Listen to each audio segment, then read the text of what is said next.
Budget ಮಂಡನೆ ಮಾಡುವಾಗ ನೋಡಿದರೆ ಬಜೆಟ್ನಲ್ಲಿ ಮುಖ್ಯಮಂತ್ರಿಗಳ ಆರೋಗ್ಯ ಸಂಜೀವಿನಿ ಯೋಜನೆಯನ್ನು ಜಾರಿಗೆ ಕೊಟ್ಟಂತ ಕೀರ್ತಿ ಕೂಡ ಮಾನ್ಯ ಸಿದ್ದರಾಮಯ್ಯನವರು. ಹಾಗಾಗಿ ಈ ಎರಡೂ ಪ್ರಮುಖವಾದ ಯೋಜನೆಗಳು ನಮಗೆ ಈ ಎರಡೂ ಯೋಜನೆಗಳನ್ನು ಕೊಟ್ಟಿರೋದವರು. ಅದು ಕೂಡ ಮಾಧ್ಯಮ ಸಂಜೀವಿನಿ ಯೋಜನೆಯನ್ನ ಎಲ್ಲ ಪತ್ರಕರ್ತರಿಗೆ ವಿಸ್ತಾರ ಮಾಡುವಂತ ಕೆಲಸವನ್ನ ಮಾನ್ಯ ಮುಖ್ಯಮಂತ್ರಿಗಳು ವಾರ್ತಾಹರಕ್ಕೆ ಕಠಿಣವಾದ ಸೂಚನೆಯನ್ನು ಕೊಟ್ಟು ಮಾಡಿಕೊಡ್ಬೇಕು ಅಂತೇಳಿ ವಿನಂತಿಯನ್ನು ಮಾಡ್ತೇನೆ.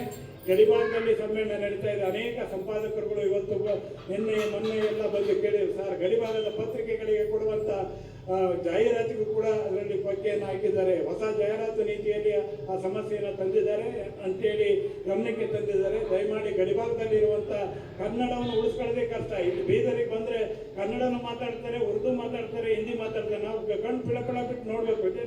ಹಿಂದಿನ ಮಾತಾಡ್ತಾರೆ, ಈಶ್ವರ್ ಖಂಡ್ರೆ ಅವರು ಹಿಂದಿ ಮಾತಾಡ್ತಾರೆ, ಉರ್ದು ಮಾತಾಡ್ತಾರೆ, ಅವರು ಮಾತಾಡ್ತಾರೆ, ಎಲ್ಲರೂ ಮಾತಾಡ್ತಾರೆ. ನಮ್ಗೆ ಕನ್ನಡ ಬಿಟ್ಟರೆ ಬೇರೆ ಬರಲ್ಲ.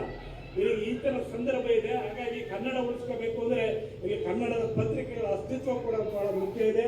ಹಾಗಾಗಿ ಗಡಿಭಾಗದ ಜಿಲ್ಲೆಗಳಲ್ಲಿ ಈ ಸಮಸ್ಯೆ ಇದೆ.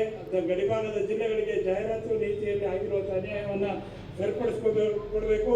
ಅಷ್ಟೇ ಅಲ್ಲ, ನಿಜವಾಗೂ ಕೂಡ ಪತ್ರಕರ್ತರುಗಳು ಪತ್ರಿಕೆಯನ್ನು ನಡೆಸ್ತಾ ಇರುವಂತರಿಗೆ ಜಾಹೀರಾತು ನೀತಿಯಲ್ಲಿ ಅನೇಕ ಷರತ್ತುಗಳು